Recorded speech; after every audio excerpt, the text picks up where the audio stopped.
Ito na. Grabe talaga ang ulan dito. Oh, lakas pa lang ulan. Anong oras pa? Mag alas 11 pa yata.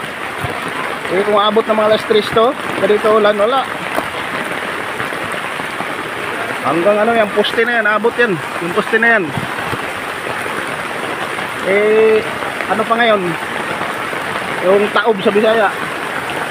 Taob, hindi hunas. Taob pa ang dagat ngayon dito. Kaya lalo patataas to. Kasi oh, tingnan mo, palalim na kami. Di ba? Palalim na kami mga kaibigan. Ayan na. Malalim na mga kaibigan. Grabe talaga ba dito?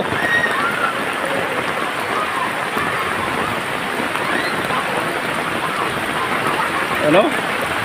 Kaya mo din sa gitna yung malapit na sa amin. Sobrang lalim talaga.